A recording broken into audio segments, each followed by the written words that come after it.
আসসালামু আলাইকুম সুপ্রিয় শিক্ষার্থীরা, আজকে আমরা এইচএসসি 2017 সালের মাদ্রাসা বোর্ডের 8 নং যে প্রশ্ন আসছে সেটা সলভ করার চেষ্টা করব। তো মাদ্রাসা বোর্ডের 8 নং প্রশ্নটা আমরা দেখিনি কেমন, 6 নং প্রশ্ন, সরি মাদ্রাসা বোর্ড 2017 সালে এটা আসছে আমাদের 6 নম্বর প্রশ্ন। 6 নং প্রশ্ন সেটা আমরা সলভ করার চেষ্টা করব। তো এটা হলে আমাদের 2017 সালের প্রশ্ন সলভ হয়ে যাবে। এবার আমরা 16 সালের প্রশ্ন চলে যাব। তো আমরা একটু দেখে নিই সব প্রশ্নটা কেমন ছিল। এটা হলো পুরো থিওরি আসছে, থিওরি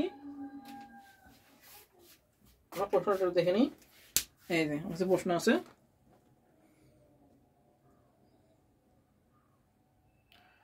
মাদ্রাসা বোর্ড 2017 সালে 6 নং প্রশ্ন। আচ্ছা, এবার আমি প্রশ্নটা পড়ি কি ছিল।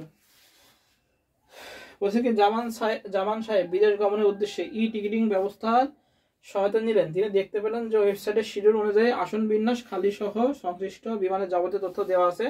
অনলাইন পেমেন্ট সুবিধা নিয়ে তিনি টিকিট সংগ্রহ করেন, অনলাইনে টিকিট কেটেছে। আচ্ছা, প্রথম প্রশ্ন বলেছে ক নম্বর রেকর্ড কি। ক নম্বর বলেছে কি রেকর্ড কি।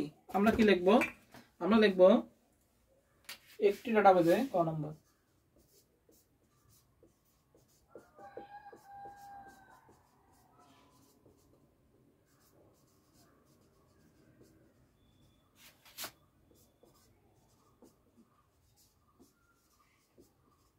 একটি ডাটাবেজে যে সকল ফিল্ড থাকে তার অন্তর্গত পরস্পর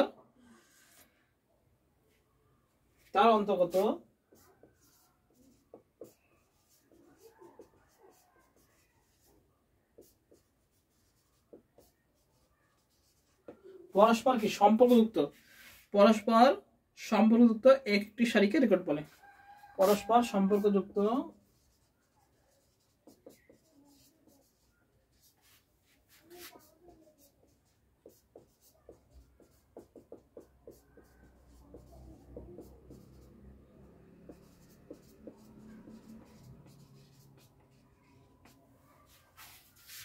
রেকর্ড কাটা বলে, কাকে বলে এখানে বে সকল লিখেছে, যে সকল হবে। একটি ডাটাবেজে যে সকল ফিল্ড থাকে তার অন্তর্গত পরস্পর সম্পর্কযুক্ত একটি সারিকে রেকর্ড বলে। তাহলে কি বলেছে এখানে, বলছে একটি ডাটাবেজে যে সকল ফিল্ড থাকে তার অন্তর্গত পরস্পর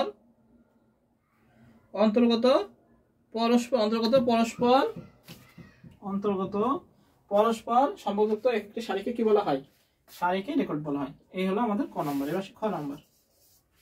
খ নম্বর কি বলেছে যে শর্টিং আর ইন্ডেক্সিং এক নয়। শর্টিং কি, শর্টিং হলো ডাটাবেজ ডেটাকে অ্যাসেন্ডিং এবং ডিসেন্ডিং আকারে সাজানো, আর ইন্ডেক্সিং কি, ইন্ডেক্সিং ডাটাবেজকে লজিক্যাল আকারে সাজানো।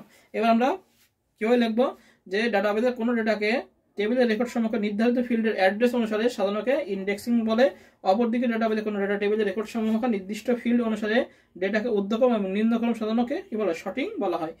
অর্থাৎ ইন্ডেক্সিং হলো ডেটাকে লজিক্যাল অর্ডারে, যেখানে ডেটা ফাইলের রেকর্ড ক্রমিক নাম্বার অপরিবর্তিত থাকে, কিন্তু শর্টিং হলো ডেটার ফিজিক্যাল অর্ডার, যেখানে ডেটা ফাইলের রেকর্ডের ক্রমিক নাম্বার পরিবর্তিত হয়।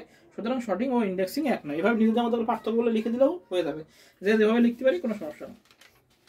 থিওরি তো। গ নম্বর আছে জামান সাহেব কোন ধরনের ডেটাবেজের সুবিধা গ্রহণ করেছে তা বর্ণনা করে। আচ্ছা, জামান সাহেব ব্যবহার করেছে গ নম্বর RDBMS। RDBMS বলতে রিলেশনাল ডাটাবেজ ম্যানেজমেন্ট সিস্টেম। আমরা দেখো উদ্দীপক অনুযায়ী জামান সাহেব রিলেশনাল ডাটাবেজ ম্যানেজমেন্ট সিস্টেমের সুবিধা গ্রহণ করেছে, কারণ জামান সাহেব গৃহীত ই টিকিটিং ব্যবস্থায় রিলেশন ডাটাবেজ ম্যানেজমেন্ট সিস্টেমে ব্যবহৃত হয়। রিলেশনাল ডাটাবেজ ম্যানেজমেন্ট সিস্টেম ভিন্ন ভিন্ন টেবিলের মধ্যে পরস্পর সম্পর্ক স্থাপন করে সম্পর্কযুক্ত প্রতিটি ডেটা টেবিলের ব্যবহারের সুযোগ সৃষ্টি করে। তবে এক্ষেত্রে কতগুলো প্রোগ্রামের সমন্বয়ে ডেটাবেজে বিভিন্ন ডেটা টেবিল তৈরি, নিয়ন্ত্রণ, সম্পর্ক স্থাপন, সংরক্ষণ, অনুসন্ধান প্রভৃতি কাজের জন্য একটি সফটওয়্যারের উপর নির্ভর করে ব্যবস্থাপনা পদ্ধতি করা হয়। ফলে খুব সহজেই তথ্য আপডেট এবং তথ্যের সর্বশেষ অবস্থা বর্ণনা করা যায়। আর এই সুবিধাকে কাজে লাগিয়ে সফটওয়্যার নির্ভর ই টিকিটিং ব্যবস্থা পরিচালিত হচ্ছে। আমরা কি দেবো, উত্তর কি হবে, RDBMS relational database management system. তো জামান সাহেব রিলেশনাল ডাটাবেজ ম্যানেজমেন্টের সুবিধা গ্রহণ করেছেন। এবার রিলেশনাল ডাটাবেজ ম্যানেজমেন্ট সিস্টেমের যে সুবিধাগুলো আছে এগুলো বর্ণনা করলে আমাদের হয়ে যাবে। আচ্ছা, এবার আসি ঘ।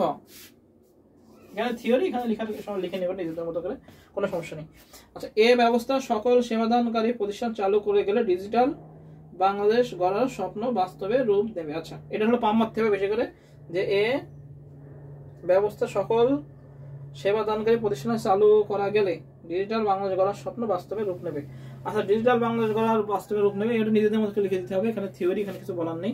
আমরা জাস্ট লিখতে পারি যে ডিজিটাল বাংলাদেশ বলতে তথ্য ও যোগাযোগ প্রযুক্তি ভিত্তিক আধুনিক বাংলাদেশকে বোঝানো হয়েছে। এই লক্ষ্যে বাস্তবায়নের ক্ষেত্রে বর্তমানে চালু হয়েছে বিভিন্ন ডিজিটাল সেবা, ই টিকিটিং, ডিজিটাল সেবা, ই লার্নিং, বিভিন্ন কিছু নিজেদের মতো লিখে দেবো। ডাটাবেসের সফটওয়্যার স্বয়ংক্রিয়ভাবে আপডেট হচ্ছে, এইসব যত নিজেদের মতো পাম্পটি দিয়ে মারতে পারি তত ভালো হবে। পাম্পটি দিয়ে দেবো, ব্যাস আমাদের হয়ে যাবে মাদ্রাসা বোর্ড 2017 সালের ঘয়ের আনসার। নিজেদের মতো লেখা, এটা হলো সম্পূর্ণ নিজেদের মতো লিখে নেবো। এখানে কোনো জ্ঞানমূলক নেই, নিজেদের মতো করে যত যা আছে নিজেদের মতো করে ডাটাবেসের সুবিধা অসুবিধা করে এগুলো লিখে দিয়ে বর্ণনা করে দিলে আমাদের হয়ে যাবে। তো এই হচ্ছে আমাদের মাদ্রাসা বোর্ড 2017 সালের 6 নং সলভ। সবাই ভালো থেকে সুস্থ থাকি, সবাইকে আসসালামু আলাইকুম।